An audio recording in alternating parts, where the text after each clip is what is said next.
मैं गुरु तेग बहादुर जी का 350वें शहीदी पर्व पर उनको नमन करता हूं कि जिन्होंने धर्म की रक्षा के लिए,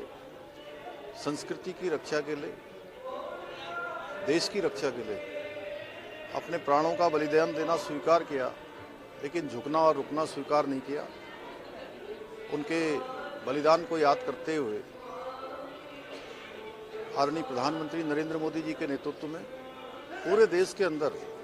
हमारे आने वाली पीढ़ियां, हमारे नौनिहाल,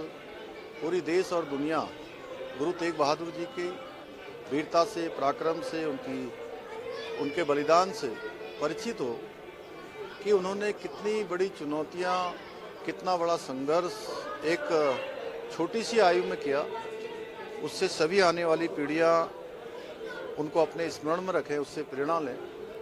पूरे देश के अंदर ये पर्व मनाया जा रहा है और बहुत धूमधाम से मनाया जा रहा है। देवभूमि उत्तराखंड में बड़े धूमधाम से मनाया जा रहा है और अनेकों काम आज प्रधानमंत्री जी के नेतृत्व में हमारे पूरे सिख समाज के लिए, उनके उत्थान के लिए किए जा रहे हैं। चाहे वो अमृतसर कोलकाता कॉरिडोर का बनना हो या लंगर के लिए FCRA मुक्त करना हो, गुरु गोविंद सिंह जी के साहबजादों के उनके बलिदान दिवस को वीरता दिवस के रूप में मनाना हो, या गुरु ग्रंथ साहब को, पवित्र गुरु ग्रंथ साहब को अफगानिस्तान से वापस लाना हो, या 1984 के दंगों के जो दोषी थे उनको सजा देनी हो, या उत्तराखंड के अंदर ही हेमकुंड साहब जाने के लिए जो यात्रा अत्यधिक कठिन और जो शारीरिक रूप से कमजोर हैं उनके लिए अत्यधिक कठिन यात्रा होती थी, उस यात्रा को सरल बनाने के लिए गोविंद घाट हेमकुंड साहब रोपवे का काम स्वीकृत करना हो। ऐसे अनेक काम यहाँ पर किए जा रहे हैं। हम भी आदरणीय प्रधानमंत्री जी के नेतृत्व में हमारे सभी सिख समाज के उत्थान के लिए हर संभव यहाँ प्रयास कर रहे हैं। अभी हमने शिक्षा में विधेयक लाकर जो अल्पसंख्यक शिक्षा के अंतर्गत होने वाले लाभ हैं उसमें सिख समाज को भी सम्मिलित किया है, जिससे कि वो भी सभी लाभों को प्राप्त कर सके और उनको भी आगे बढ़ने में सहायता मिल सके। वित्तीय प्रबंधन,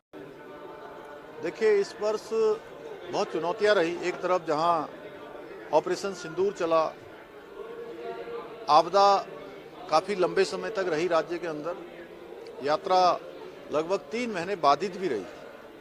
उसके बावजूद भी 51 लाख का आंकड़ा यात्रा ने पूरा किया है और सभी यात्री यात्रा का एक अच्छा अनुभव लेकर गए हैं। मैं सभी